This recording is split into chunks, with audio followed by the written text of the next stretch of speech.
Porque a lei veio por Moisés, Jesus trouxe graça e verdade. João 1:17. Se inscreva no canal e compartilhe com um amigo.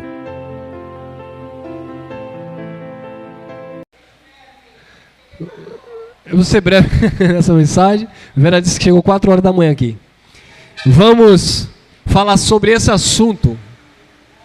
A Igreja de Cristo e a Síndrome de Diótrefes. Esse é o tema.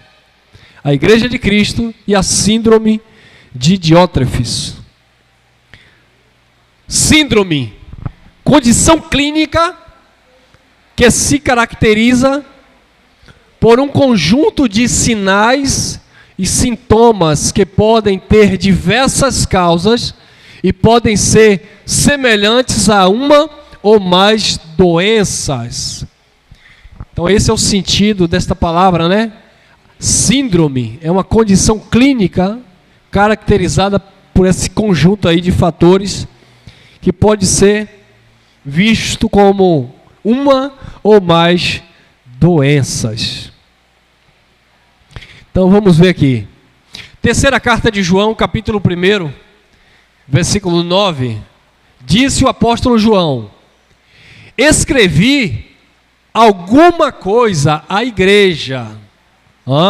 João apóstolo escreveu uma recomendação, alguma coisa à igreja. Mas Diótrefes, que gosta de ter entre eles, ou seja, ele estava onde?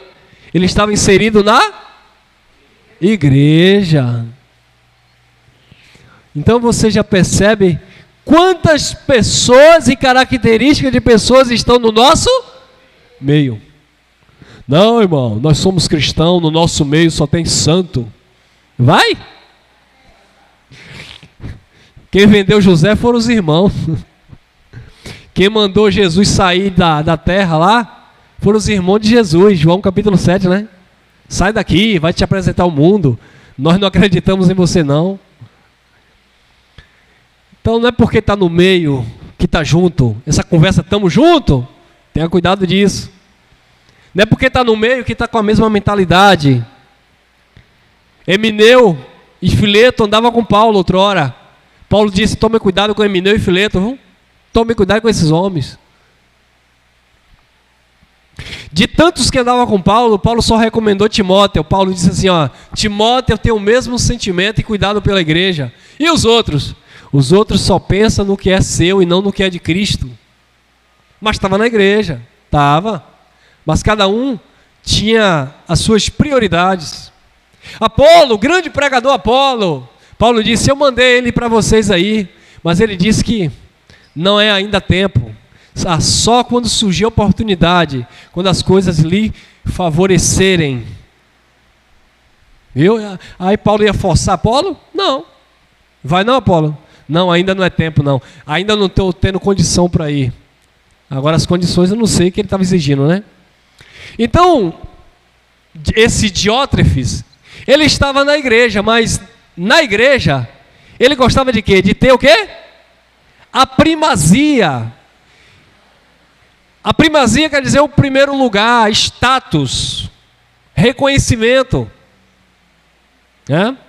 Ele queria ter a primazia, ele queria ter ele tinha aquele orgulho de ser alguém importante. Ele defendia isso. Então hoje nós vemos essa síndrome dentro da tradição religiosa. Eu sou o reverendo, o pastor e missionário. Eu sou formado em PhD. Eu sou doutor em divindade. Eles gostam disso. O evangelho corta isso, irmão. O evangelho não permite que você venha se exaltar, querer ser maior.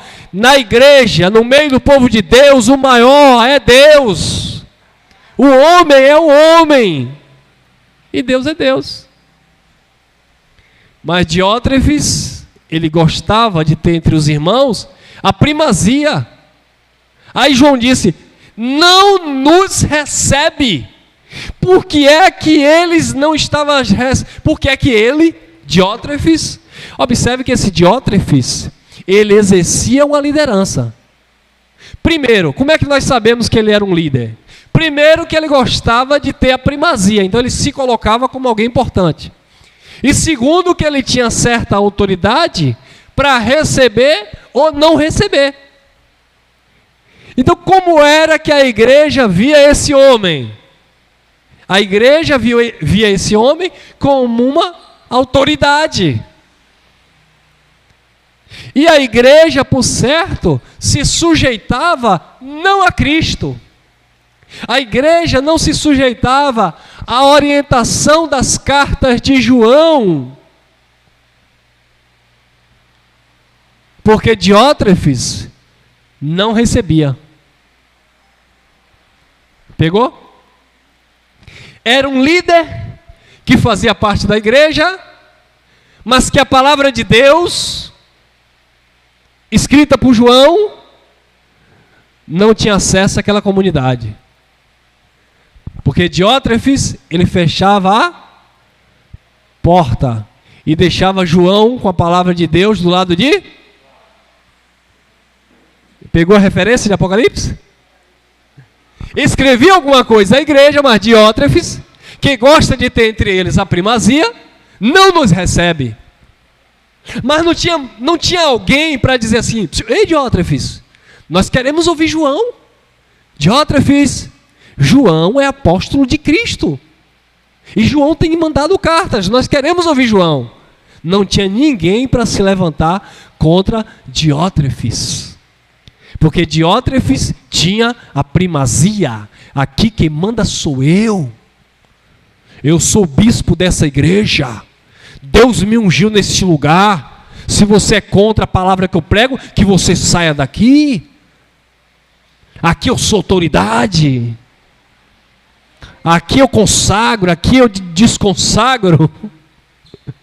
Era assim Diótrefes e era assim os nossos pastores. Era ou não era? Era assim os nossos pastores. São assim, né? Não são sobre as nossas vidas mais, graças a Deus. Mas continuam sendo lá. E você para eles é o quê? Um bode. Ovelha negra. Desviado.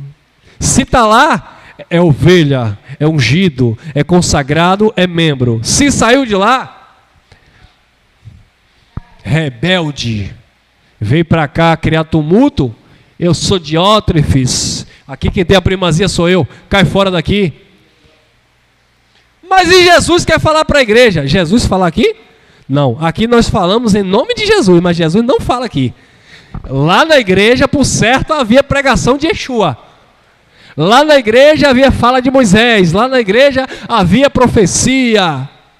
Lá na igreja onde Diótrefes estava, havia revelação. Oh, glória! Só não havia evangelho. Aí João vai, eu escrevi, mas ele não recebe. 10. Pelo que, se eu for aí, era uma carta, né? Se eu for aí, trarei... Olha, João agora criou coragem, né? Eu mandei carta, ele não recebeu. Não nos recebe, porque não recebeu a carta, então não recebeu João, né? Aí ele disse, pelo que, se eu for aí, trarei a memória, presta atenção, eu vou trazer à memória as obras que ele faz.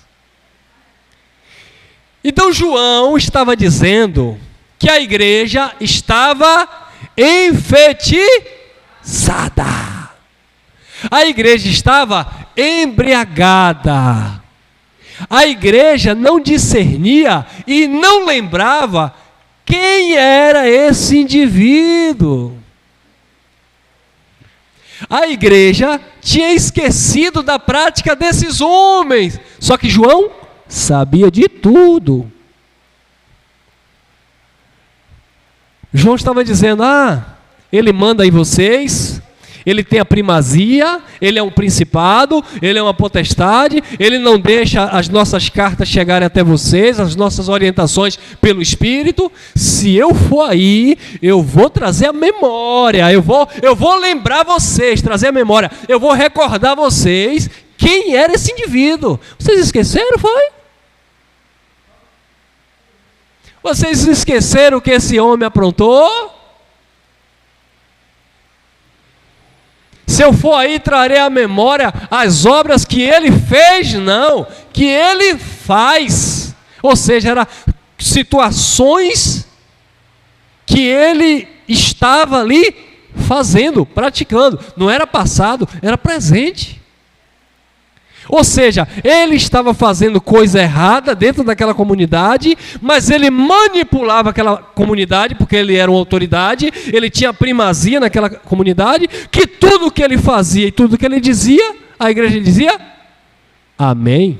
Ou as ovelhas diziam, bé.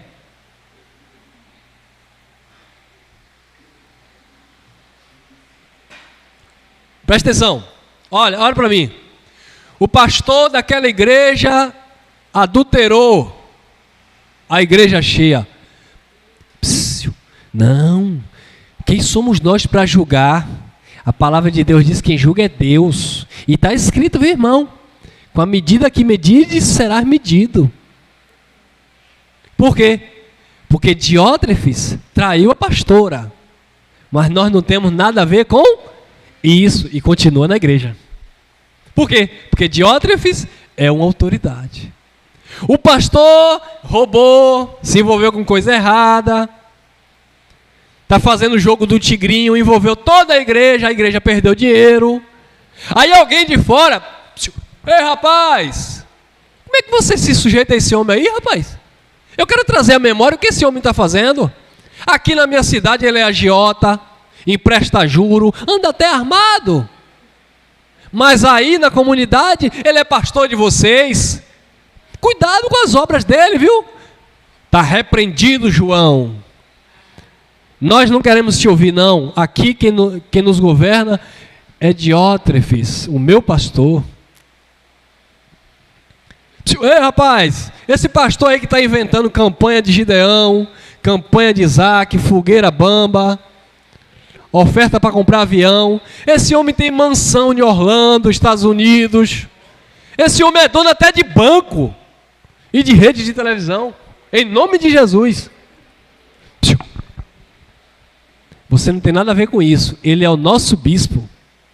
Viu aí? Porque a pessoa é uma autoridade e tem a primazia, o governo sobre aquelas pessoas. Quem manda nessas pessoas? É Cristo. Nunca foi. Nunca foi Cristo. Sempre foi o homem. Governo de homem. Diótrefes. Aí João disse, olha, quando eu for aí eu vou trazer à memória as obras que ele faz. Proferindo contra nós palavras maliciosas, ainda levanta calúnia contra nós. Ou seja, nós estamos pregando a verdade e eles estão nos ouvindo e dizendo, esse pregador Elcio aí, isso é um herege. Você sabia onde ele anda? Aí começa a proferir palavras maliciosas. Você sabe quem é Elcio? Aí a ovelhinha nem sabe, mas começa, ele é o que mesmo? Eu já vi esse menino em cada bocado, nunca me vi em lugar nenhum. Mas começa a proferir palavras maliciosas, para quê? Para que você se afaste de mim e ele se achegue a você. Simples assim. É como uma amizade falsa, que a pessoa tem ciúme da tua amizade com o outro. Ela queria ser igual a outro na sua vida. Só que ela percebe que você tem muita amizade com aquela pessoa. Aí ela vai criar uma situação. Ela também é tua amiga em comum. Mas ela vai criar uma situação. Rapaz, fulana disse isso e isso. Eu até falei, não fala isso da minha amiga não.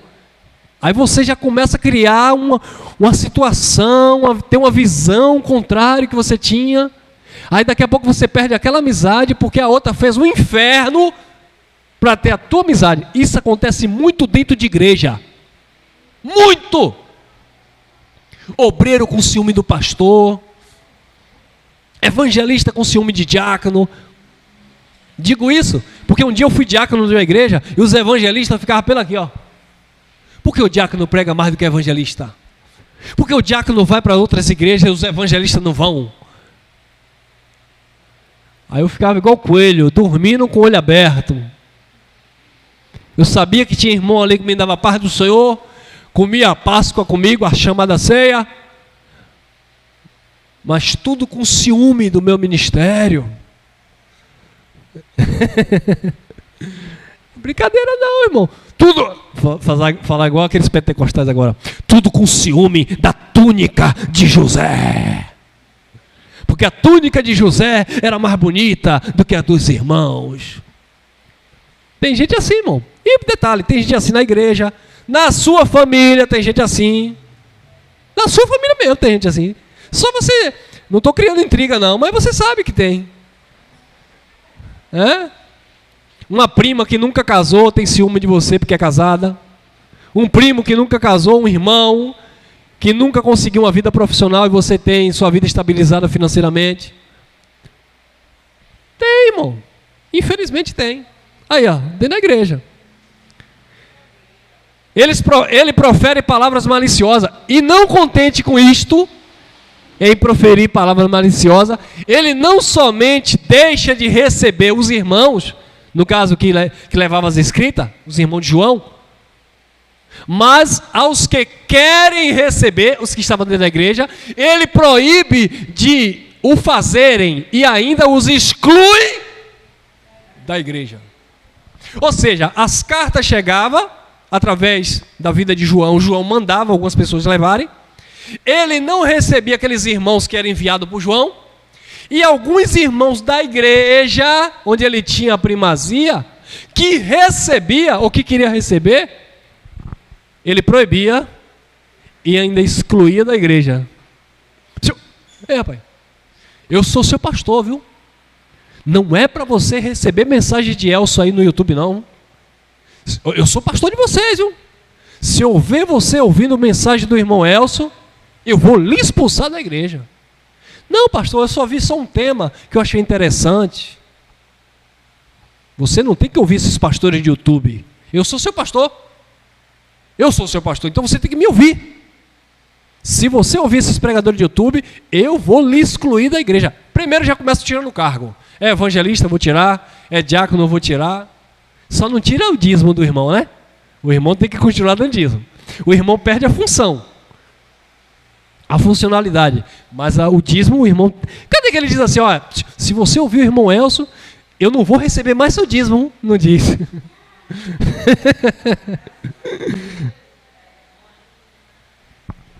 Ele vai disciplinar. Qual é a disciplina que ele vai dar? Como um pai que está disciplinando um filho que tira o pirulito e o refrigerante. Você não vai mais pregar, você não vai mais ficar na tribuna de honra, mas você vai continuar. Você não vai mais fazer a ceia, participar da ceia, servir ou tomar, mas você vai continuar dando dízimo, lavando o banheiro e limpando a salinha. Essas coisas você pode continuar. Até você se conscientizar que não pode ouvir essas recomendações aí desses irmãos na internet. Não receba a carta. Se você receber, eu vou proibir. E além de proibir, ainda vou excluir vocês da igreja. João capítulo 9, Jesus cura um cego, e aí o judeu chega para os pais e diz assim, esse menino nasceu cego mesmo e agora ele está vendo? Aí está lá o texto, os pais, com medo de serem expulsos da sinagoga, disseram, ele é de maior, vai lá para ele e pergunta. Mas o texto diz que os pais não receberam, não falaram a verdade, com medo de ser expulso da sinagoga. Então tem gente, irmão, que vai ficar no engano o resto da vida, porque ele tem medo de falar a verdade para o pastor, e o pastor expulsar ele. Sabe por que eu estou aqui? Porque eu não tive medo de falar a verdade para o pastor, e eu fui expulso.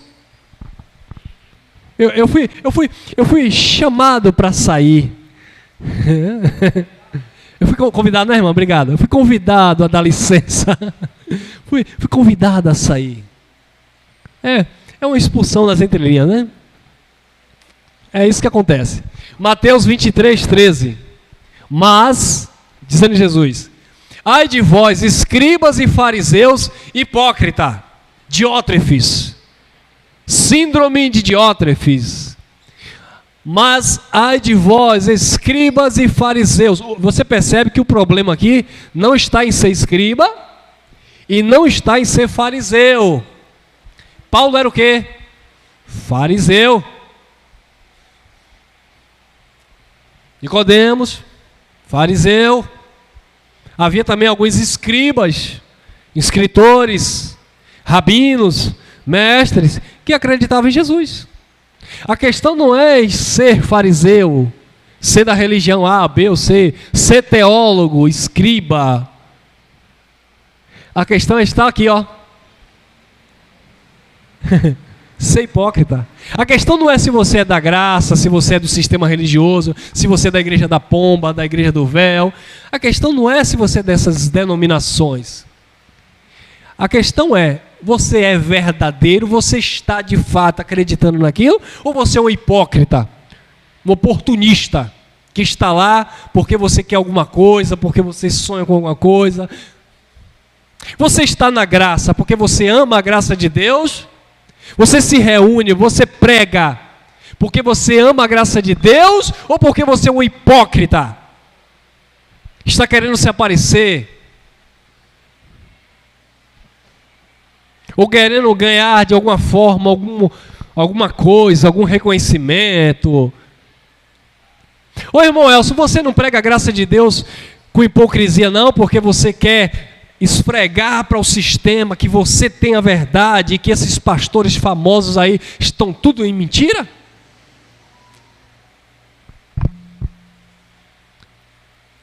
Talvez eu vá morrer, nem conheço esses caras pessoalmente, porque eu vou perder meu precioso tempo com isso.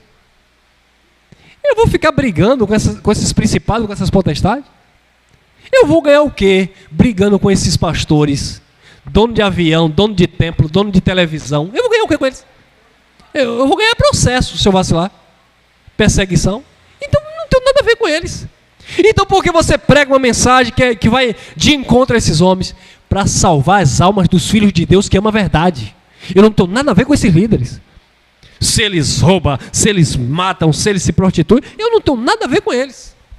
O meu objetivo é falar do Evangelho da Graça para salvar as mentes das pessoas. Agora, se eu sou perseguido por causa disso, eu não estou sendo um mártir para a igreja, eu não estou querendo ibope, eu não estou querendo reconhecimento, porque esse conteúdo no YouTube nem dá muitos seguidores. Eu teria muito mais seguidores se eu estivesse no YouTube com um canal pregando, e labachura, e Deus manda te dizer, esse irmão que está com camisa vermelha, é isso que dá ibope, irmão.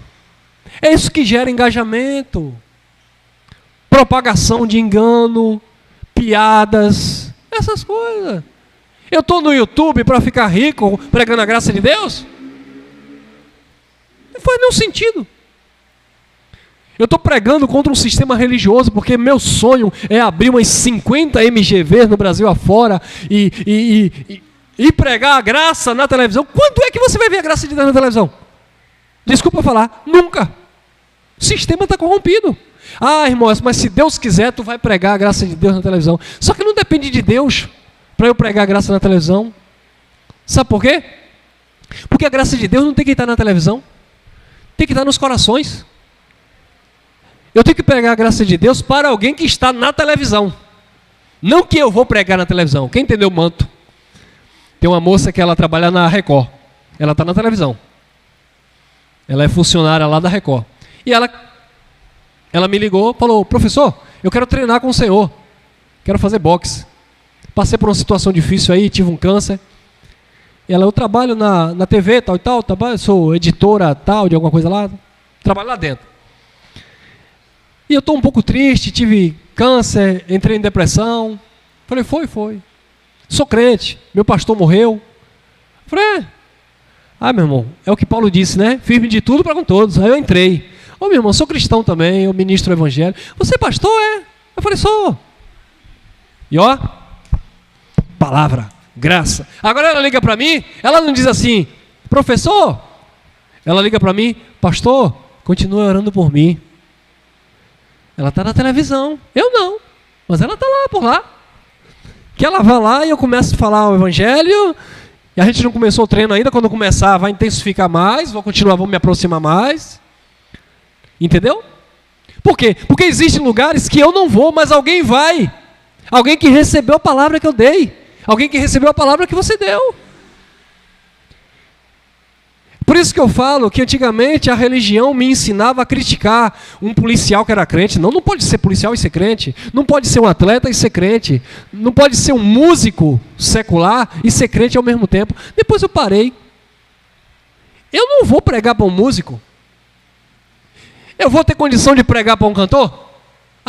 Não vou ter essa facilidade. Ou seja, eu vou estar com um cantor pregando? Não. Eu posso até conhecer um cantor um dia e pregar alguma coisa para ele. Mas eu vou ter acesso a músicos? Não. Sandro tem. Por quê? Porque é da música. Agora, se Sandro se converteu em graça, recebeu a graça e vive a graça, Sandro tem acesso aí a Xande, a Léo Santana, a Ivete. Vá, filho, vá lá e pregue, porque eu não vou.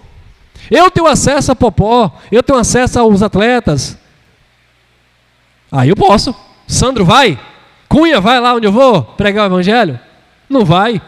Mas Cunha tem o pessoal lá de Salvador, prefeitura, desembargador, sei lá o quê. É ele que vai.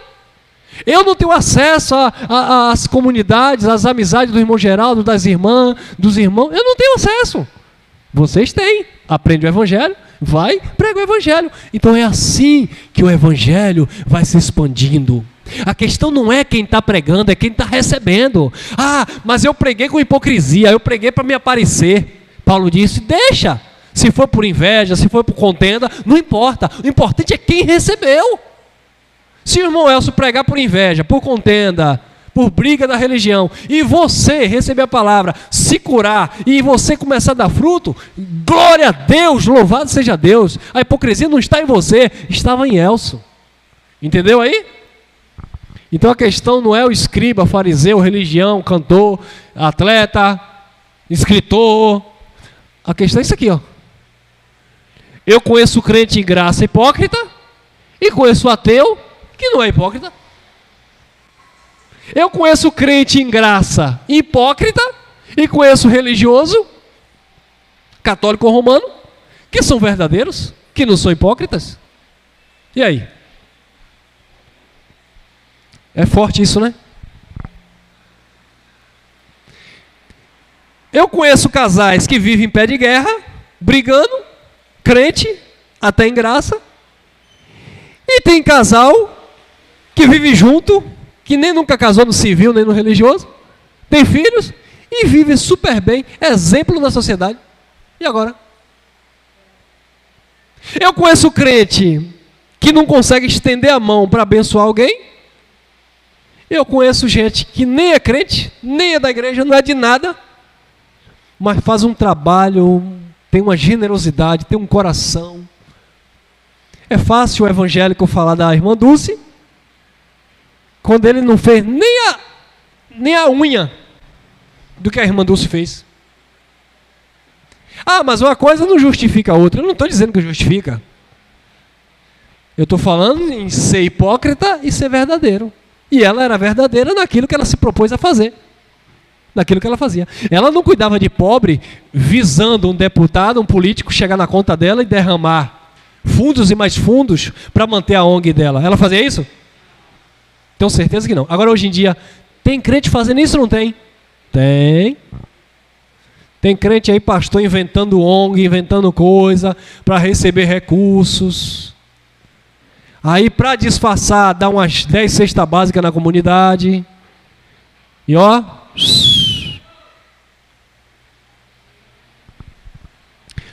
Mas ai de vós, escribas e fariseus hipócritas, porque fechais a porta, o reino aos homens. Fecha a porta do reino de Deus para que os homens não tenham acesso, assim como Diótrefes fechava a porta para que a igreja não tivesse acesso, e quem tivesse acesso ele excluía da igreja. Aí Jesus falou, vocês são hipócritas, vocês fecham as portas ao reino, aos homens, pois nem vós mesmo, nem vós entrais, ou seja, Diótrefes não entrava no reino de Deus, e eles também não permitem, nem permitis aos que estão querendo. Esses fariseus hipócritas, esses falsos pastores, eu não estou falando de todos, eu não estou generalizando. Volto a dizer, porque tem pastor batista, assembleano, presbiteriano, pessoas que acreditam naquilo que pregam, que defendem aquilo, com unhas e dentes, que vivem aquilo, mas tem muitos que são hipócritas, que só defendem por causa do salário da igreja, que só defendem porque tem cargo, que só defendem porque tem casa pastoral e carro disponível do ministério.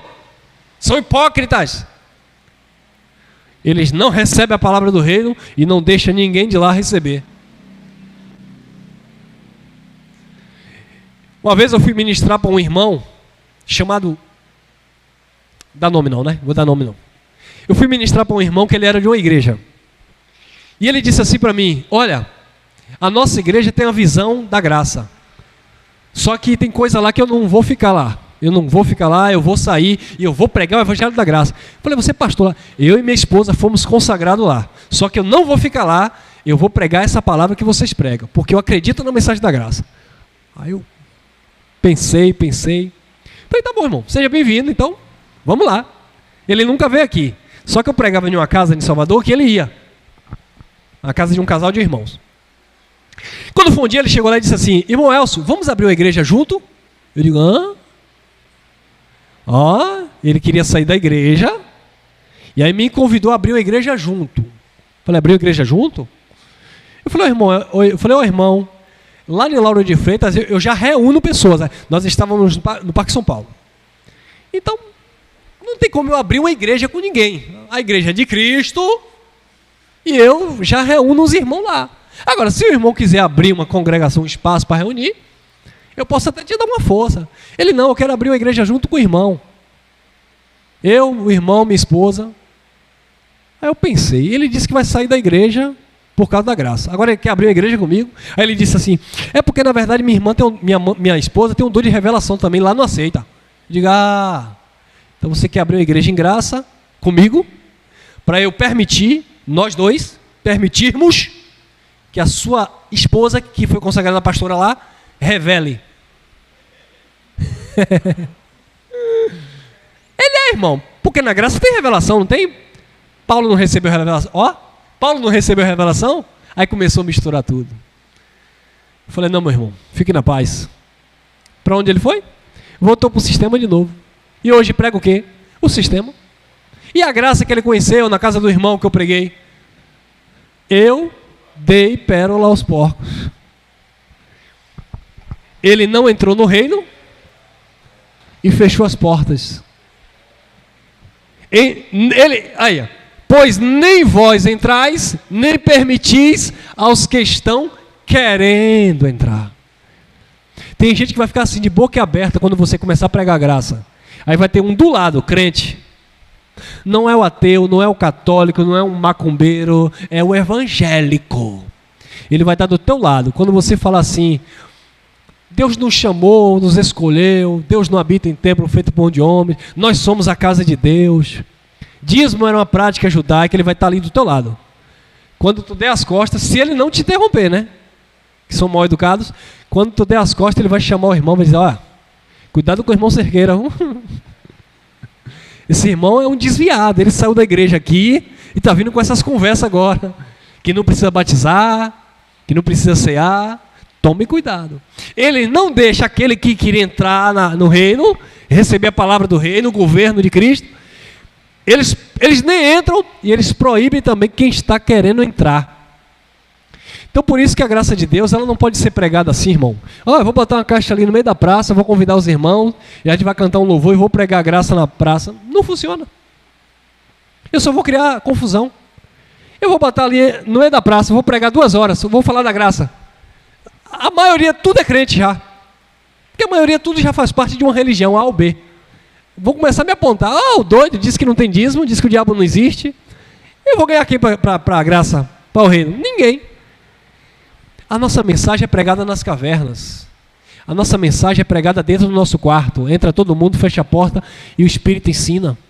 A nossa mensagem é pregada nos bastidores, para uma sobrinha que chegou na tua casa de visita, para um cunhado que está decepcionado com o pastor. A nossa mensagem é pregada nos caminhos da vida, na academia, onde você faz musculação, no teu chazinho com a tua comadre de tarde. A nossa mensagem é pregada no teu trabalho lá, na construção civil, no teu carro, no teu Uber. A mensagem da graça é pregada assim. No dia que Paulo foi para a praça e começou a pregar, vamos apedrejar esse homem. Pegaram o Paulo, prenderam o Paulo. Paulo disse: ih, rapaz, já vi que não vai dar certo. Aí Paulo, ó, não vai. Não, ô irmão Elcio, mas se vocês pregam a verdade, por que a igreja da graça não cresce? Por que não tem vários pregadores da graça? Por que não tem várias igrejas? Tem quantas igrejas da graça, irmão Elcio? Só tem um, irmão, Laura de Freitas, na Bahia. Ah, então isso não é de Deus. Irmão Luiz, me dá água aqui, irmão Luiz. Em nome de Jesus. Então isso não é de Deus. Porque se fosse de Deus, tinha várias igrejas. Aí os irmãos vão dizer: vem cá, você prega em Lauro de Freitas, por que você não abre uma igreja em Salvador? Tem muitos irmãos em graça lá. Por que você não abre uma em Abrantes, onde você mora? Lá já é outro público. Eu tenho que entender o terreno, irmão. E o semeador saiu para semear e lançou a semente. Caiu no terreno de pedra, não germinou. Caiu na beira do caminho, os homens veio, pisou, não cresceu. Caiu não sei aonde, as aves de rapina veio, pegou, não deu fruto. Aí teve uma semente, a quarta semente, caiu no bom coração, e essa deu fruto. Então, já que eu sei, eu já conheço o terreno, eu já conheço o lugar, conheço o terreno, eu vou jogar semente para quê? Para perder? Não, irmão, joga a semente aí, com uma hora ou outra vai dar. Eu já conheço o terreno, você já conhece. Você conhece o terreno daquele seu cunhado pastor.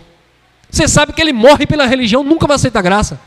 Você conhece aquele terreno da sua mamãe católica. Você conhece o terreno daquele seu irmão da igreja da Pomba. Você vai desperdiçar a semente?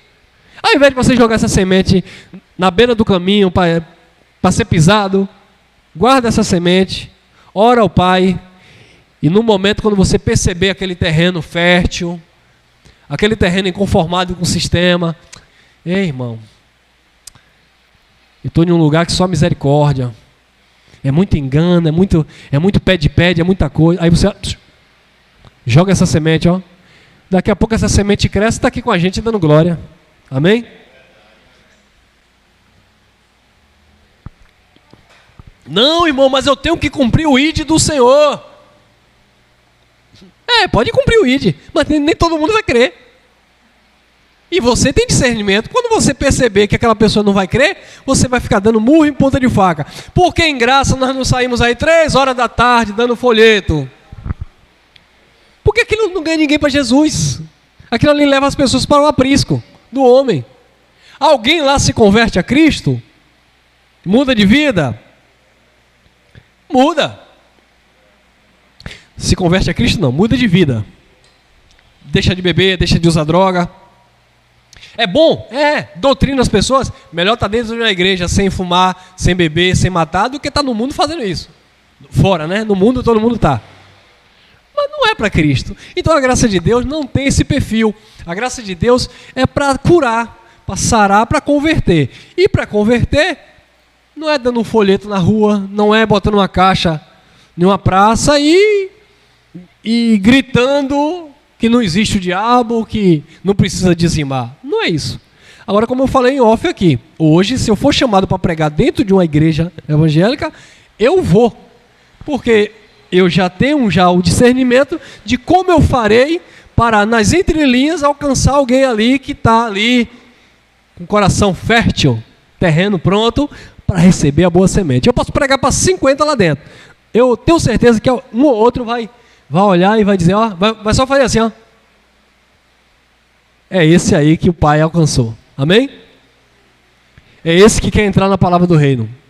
Apocalipse 3:20, aí o pastor diz assim: você aí fora, que está vivendo na prostituição, o Senhor está falando nesse dia, eis que eu estou à porta e bato, abre o teu coração. Você que está aí, não é nada de quem está lá no mundo. Apocalipse 3:20 se refere ao anjo da igreja. E quem era o anjo? O líder. E quem era o líder? O pastor. Quem era o pastor? Um homem, uma pessoa que tinha, vamos chamar ele de Diótrefes. É a síndrome de Diótrefes. Aqui nessa igreja tinha um homem, um líder, que gostava da primazia. A síndrome de Diótrefes estava ali. Talvez ele fosse discípulo de Diótrefes. Por quê? Ao anjo da igreja de Laodiceia, Apocalipse. É Apocalipse 1, 4, tá? Não é 14 não, tá, gente? 1, 4, parte A, tá bom? Primeira parte. Apocalipse 1, 4. Ao anjo da igreja de Laodiceia. Aí começa o capítulo 3 agora. Vamos para o capítulo 3, versículo 20. Eis que estou à porta e bato. Se alguém ouvir a minha voz e abrir a porta, entrarei em sua casa, com ele cearei alimento, e ele comigo. Nós vamos nos alimentar juntos. Eis que eu estou à porta e bato. Era o Senhor falando para o pastor da igreja. Cheguei, quero deixar minha mensagem. João chegou, eu escrevi alguma coisa para a igreja. Diótrefes, pum, fechou a porta. Diótrefes, porta fechada. Bispo, pastor, apóstolo, padre. Jesus quer entrar para dar a palavra, porta fechada. Eis que eu estou à porta e bato. O pastor não quer abrir a porta. Quem quer ter a primazia, o líder, não quer abrir a porta. Mas deve ter alguém lá dentro querendo ouvir. Se alguém, sujeito indefinido, condicional, se alguém ouvir a minha voz, não é a voz do pastor, não é a voz do anjo da igreja, não é para ouvir a voz de Diótrefes, não é para ouvir a voz do missionário, não é para ouvir a voz do bispo das minhas ovelhinhas. É se alguém ouvir a minha voz, não é para ouvir a voz do irmão Elson. Se alguém ouvir a minha voz, a voz do Espírito que brada no nosso espírito, porque aquele que se uniu ao Senhor se tornou o mesmo Espírito. O Espírito do Senhor testifica no nosso espírito que nós somos filhos de Deus. Se alguém ouvir esta voz, a minha voz, a voz do Espírito, eu abrirei a porta da mente, do entendimento. Lembra de Caim? O pecado estava onde? Aonde? Na porta. Na mente. Ei, Caim, o pecado está na porta. Você vai deixar entrar? Ou vai expulsar ele da porta? Diótrefes, o pastor, não abriu a porta para a palavra entrar. Caim, o perdido, abriu a porta para a morte entrar. Tem crente que não quer a palavra da vida, ele fecha a porta, mas ele abre para a palavra da morte. Tem crente que fecha a porta para a palavra do Espírito, mas ele abre a porta para a palavra do pastor. Ele fecha a porta para a vida, eu sou o caminho, a verdade e a vida, mas ele abre a porta para a morte. Se você não fizer isso, o diabo vai te pegar. Se você não pagar o preço, Satanás vai te roubar, porque você vai estar em maldição. Ah, palavra de morte. Tem gente na igreja que só ouve morte. Deus vai libertar o teu filho da droga, Deus vai libertar. Aí você pensa que é uma palavra profética de libertação. Mentira! É uma palavra de maldição, mantendo você sobre uma condição de escravo, onde você vai pensar que se você sair dali, o pseudo filho nunca vai ser liberto da droga. Mas se você permanecer ali, um dia, como diz uma música, quem sabe amanhã, talvez, quem sabe, talvez um dia Jesus vai libertar aquela pessoa porque você perseverou até o fim. Perseverou até o fim em quem? Em Cristo ou na igreja evangélica? do pastor Raposo. Eis que eu estou à porta e bato, se alguém ouvir a minha voz e abrir. Tem essa, né? Ô, irmão Elcio, mas na graça não tem livre-arbítrio não, irmão Elcio. Na graça não tem livre-arbítrio para a vida eterna. Nunca teve. Nem na graça, nem no sistema da lei. Só que eles não entendem, né? Você nunca vai escolher ir para o céu ou ir para a perdição. Não é para o inferno. Você nunca vai escolher ser filho de Deus ou ser filho da perdição. Não. Deus te escolheu antes da fundação do mundo. Deus te predestinou em amor. Essa escolha nunca dependeu de você. Mas, na vertical, você não tem livre-arbítrio. Você não escolhe Deus. Quem escolheu foi Deus. Você não chamou Deus, foi Deus que te chamou. Você não é santo por si mesmo, você é santo porque o santo habita em você. Você não é bom, disse Jesus, em mim, no homem não há bondade alguma, a bondade vem do Pai. Você não é perfeito, a perfeição que está em você é dele. Porque dele, por ele, para ele são todas as coisas. Você não tem escolha na vertical. Na horizontal, você tem livre-arbítrio. Você escolhe abrir a porta ou fechar. Você escolhe a cor da camisa que você quer vestir, o que você quer comer, guardado as devidas proporções. Então você tem livre-arbítrio para estar aqui nessa manhã assistindo essa live. Você tem livre-arbítrio. Mas no que tange a tua eternidade, nunca dependeu de você. Primeiro que a fé não é sua. A fé é o quê? É um dom Dom é presente, ele dá o que ele quer. Aí Paulo disse que a Tito, que a fé é um dom dos eleitos. Então eu sou eleito e recebi uma fé, nada é meu. Aí Paulo disse aos Efésios que a salvação é pela graça, presente, então não tinha, ele que me deu. Tudo é dele. Então eu não escolho nada, tudo é dele. Agora eu decido dentro das minhas limitações. Se eu ouvir a voz, eu posso abrir ou fechar a porta. Fechar aqui, presta atenção. Fechar, lá. Se alguém ouvir a minha voz e abrir a porta, entrarei em sua casa, né, no seu entendimento. Cearei, me alimentarei com ele e ele comigo. Fechar a porta aqui, você fechar a porta aqui, não é você não acreditar. Porque o acreditar ou não acreditar vem do Espírito. Fechar aí é você acreditar e não aceitar. Você sabe que é verdade, mas por conveniência, por situações, você não vai aceitar, porque se você aceitar essa palavra que o irmão está pregando pelo Espírito, eu posso confrontar o meu pai, que é pastor, eu posso confrontar o meu líder, eu posso confrontar os meus parentes. Então, eu sei que essa palavra é verdade, como eu já ouvi muito assim, mas eu não posso aceitar. E aí eles não aceitam, fecha a porta. Aí vai sofrer, né? Porque sabe, mas não quer fazer. Atos 5, 27. E tendo trazido ao Sinédrio, apresentaram ao sumo sacerdote, que os interrogou, dizendo: não vos admoestamos expressamente que não ensinasseis nesse nome? Então levaram Pedro, João, Tiago diante do sumo sacerdote Caifás, e o sacerdote deu uma ordem: não é para ensinar no nome de Jesus.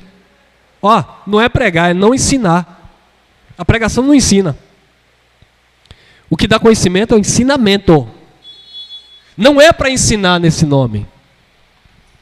Disse, 29, Atos 5, 29. Respondendo Pedro e os apóstolos, disseram: importa antes obedecer do que aos? Pedro estava desobedecendo uma autoridade aqui, sim ou não? Sim. Já vou logo responder para vocês não errarem.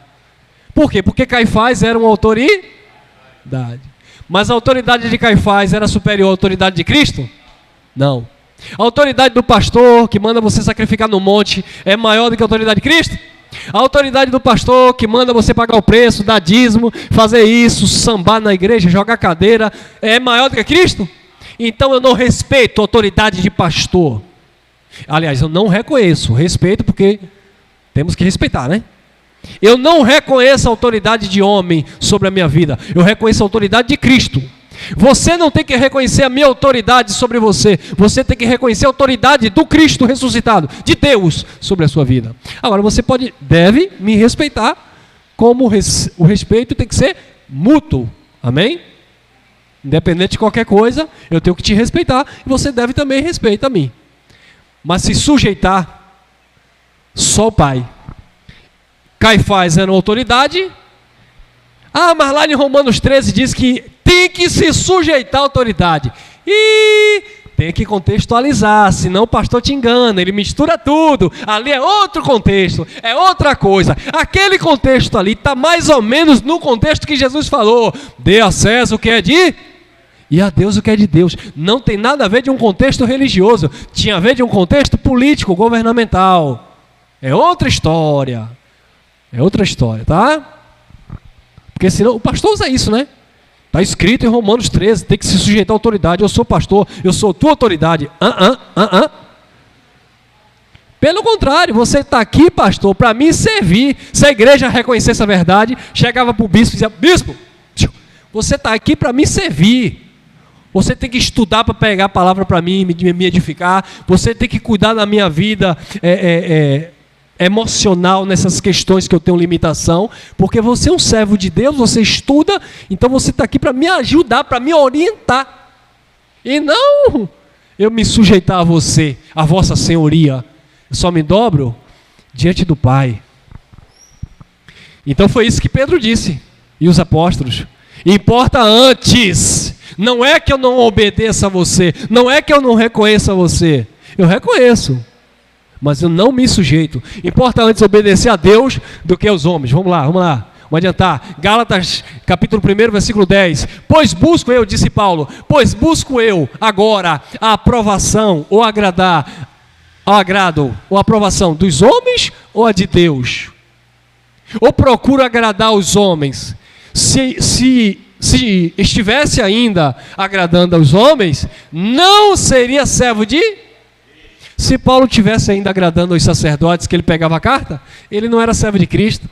Se Paulo estivesse ainda agradando os seus mestres, Gamaliel e os mestres do judaísmo, ele não seria servo de Cristo. Mas ele deixou de agradar os homens, ele abriu mão das amizades, das influências, das cartas de recomendação e disse: agora eu sou servo de Cristo, eu estou aqui para agradar ao meu Cristo e não aos meus líderes religiosos. Eu não estou aqui para agradar a Diótrefes. Eu estou aqui para abrir a minha mente e receber a palavra no meu espírito e me alimentar do pão da vida. Gálatas 4,19, disse Paulo, e ele pregava, ensinava e vivia: meus filhinhos, por quem de novo sinto dores de parto, até que Cristo seja formado em vocês, em vós. Paulo se coloca como uma mãe, sabendo que uma mãe sente muita dor na hora de dar a luz. Paulo disse: eu estou dando a luz para vocês, a luz é Cristo, e para iluminar vocês, eu estou como uma mãe que sente dor de parto para dar a luz. Está doendo, eu estou sofrendo muito, disse Paulo. Como uma mãe eu estou sofrendo. E sofria, né? Apedrejamento, perseguição, escárnio, doença. Sofreu. E ele diz: como uma mãe que sofre para dar a luz, eu estou de novo sentindo essas dores de parto.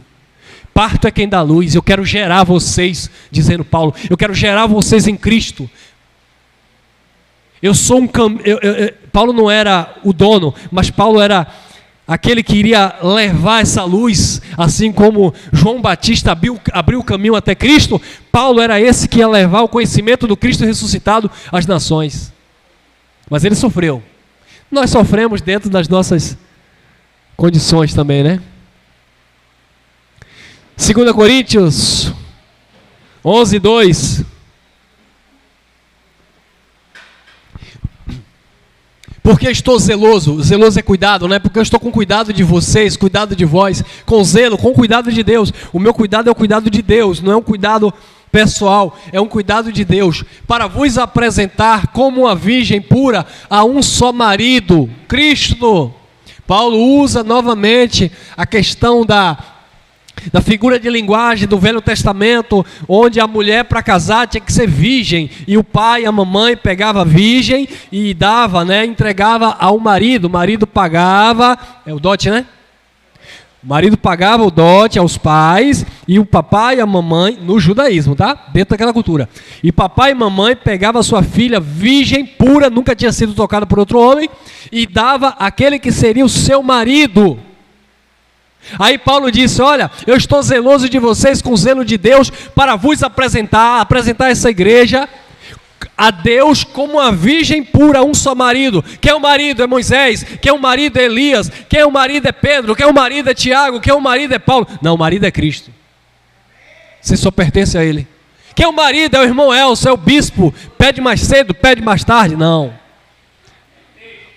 O marido é Cristo. Vocês pertencem a Cristo. Como a virgem pura, vocês não podem ser tocadas por outro homem. Vocês não podem ser tocados por outra doutrina que não seja de Cristo. Vocês não podem ser ensinados por outra doutrina que não seja a graça de Deus. Só a graça de Deus. Vocês não podem receber outro espírito se não seja o santo do Senhor.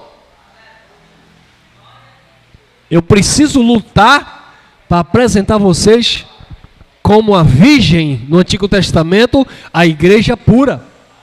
E lá em Éfeso, capítulo 5, versículo 26, Paulo diz que essa igreja está lavada, limpa, sem mancha, sem mácula, sem ruga e nem coisa semelhante, porque ela pertence a Cristo. 1 Pedro 5,2: apacentai o rebanho de Deus que está entre vós, não por força, mas voluntariamente, segundo a vontade de quem? Tem que ser segundo a vontade de Deus. Ah, mas eu quero segundo a minha vontade. Segundo a minha vontade não vai dar certo.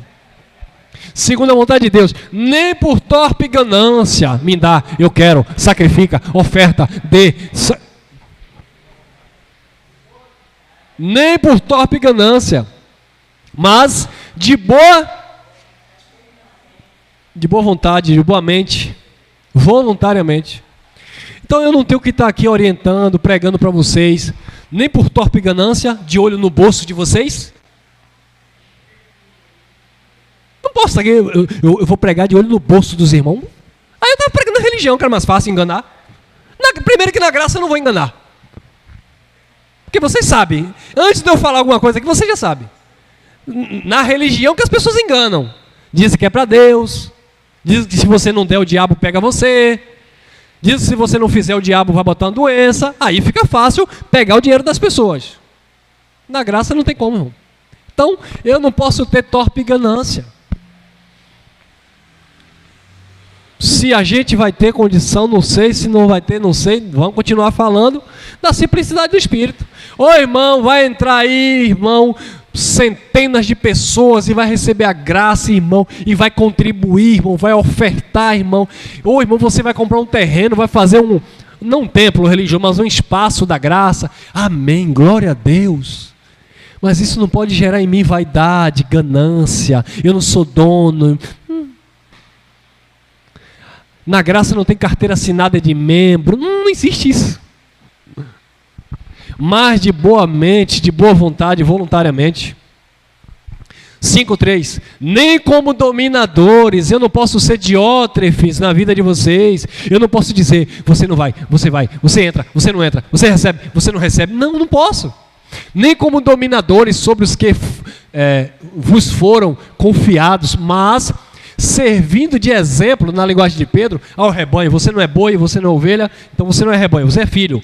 Mas usando uma linguagem, uma metáfora na linguagem do judaísmo, ou na linguagem daquele povo cultural, pastor e rebanho, Pedro disse: vocês não são dono do rebanho, vocês têm que servir de exemplo ao rebanho. Na graça de Deus, o líder é Deus, mas quem está à frente, que se predispõe a ensinar, ele tem que servir de exemplo. Se ele não for exemplo, o povo não vai. É por isso que eu falo para esses irmãos que pregam contra a reunião. Teve um irmão que disse assim: eu quero reunir, mas os irmãos não vêm se reunir. Como é que os irmãos vão se reunir com uma pessoa que chega no YouTube e fica dando palavrão, xingando os outros pastores, Ah, mas eu conheço a graça, irmão, eu sei que... Você conhece a graça, mas você não serve de exemplo.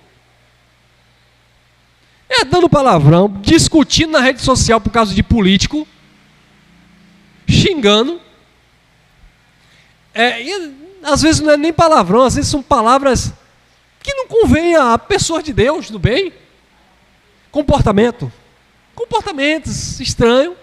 Se você não consegue colocar como exemplo, como é que as pessoas vão querer parar para lhe ouvir? Dou graças a Deus que vocês pacientemente me escutam.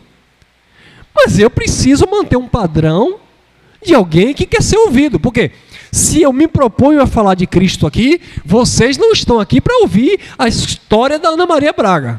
Eu não vou falar de receita de bolo que eu não sei. Então, cada grupo que eu estou inserido, eu vou falar para aquele grupo.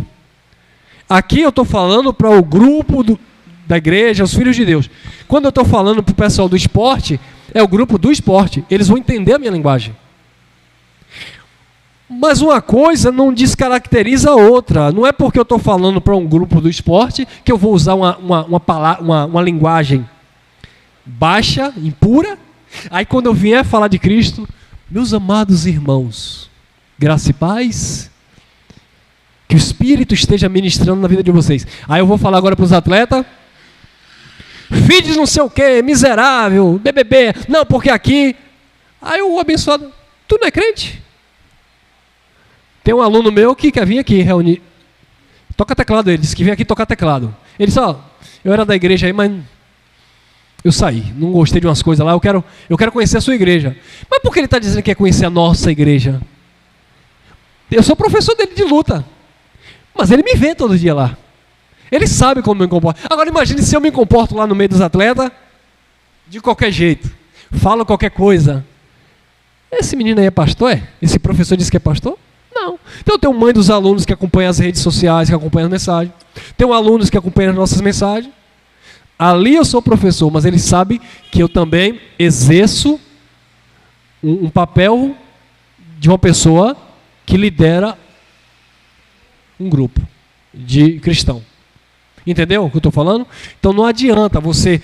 Aqui eu sou crente, lá eu não sou. Em casa eu sou crente. Lá... Eu sempre costumo falar para minha esposa, a pior coisa que tem é um marido e mulher discutir alguma coisa em casa. Todo mundo discute alguma coisa em casa. Para de hipocrisia. Todo mundo discute alguma coisa em casa. Eu botei o café passou do ponto, derramou no fogão, Cris já falou do quarto, Elcio, o café no fogo. E eu corro para resolver. Eu botei a máquina para bater, eu esqueci a roupa lá, tenho que tirar. Eu não gosto quando a minha esposa vai pegar a roupa de dentro da máquina, cuidado, vai pegar a roupa de dentro da máquina que eu acabei de bater, com a tomada. Não, filha, tira a primeira tomada. Tu toma um supapo aí, morre, meu filho, aí fica sem leite. É cuidado, não gosto. Então são discussões, coisas do dia a dia, é o tempero do feijão, é alguma coisa que você vai discutir. Seja bem-vindo ao casamento, vamos parar de hipocrisia. Agora vem cá, eu preciso chamar a atenção do meu bairro todo, porque o que minha vizinha tem a ver com minha vida? O que meu vizinho tem a ver com o café que eu estou tomando sem açúcar em casa? Então a gente precisa se comportar. Irmão, mas aí é hipocrisia porque você quer transmitir para as pessoas uma coisa que você não é na sua casa. Não, minha irmã, é porque o vizinho e a vizinha não tem nada a ver com o meu comportamento em casa. Quando eu estou em casa, só eu e minha esposa, hoje não, que eu já tenho uma filha de 10 anos, eu já não faço mais. Mas quando era só eu, minha esposa, minha filha pequena, eu gostava de ficar de sunga. Hoje eu evito, minha filha tem 10 anos. Então tudo isso vai ter que ir mudando, não é isso, gente? Vai ter que ir mudando. A forma que eu me visto na academia, a forma que eu me visto para receber alguém. Eu não recebo alguém sem camisa. Isso tem que mudar. Mas às vezes eu estou correndo na rua, correndo com um fonezinho de ouvido, está um calor tremendo, eu tiro a camisa e boto na cintura. Mas ali é uma coisa que eu estou fazendo em um lugar específico, como se eu estivesse numa praia. Mas é pecado? Não, não é pecado. Mas é quem está com você. Porque as pessoas não são obrigadas a ver as tuas versões todas de vez, porque você é crente, tem que... Não, irmão, nós só temos uma cara. Ô, irmão, você tem situações diferentes, mas também não exagera, né? Xingar, difamar, desejar mal e depois vir pregar o evangelho da graça de Deus, não combina. Não é verdade, irmão? É ou não é? Amém? Graça e paz!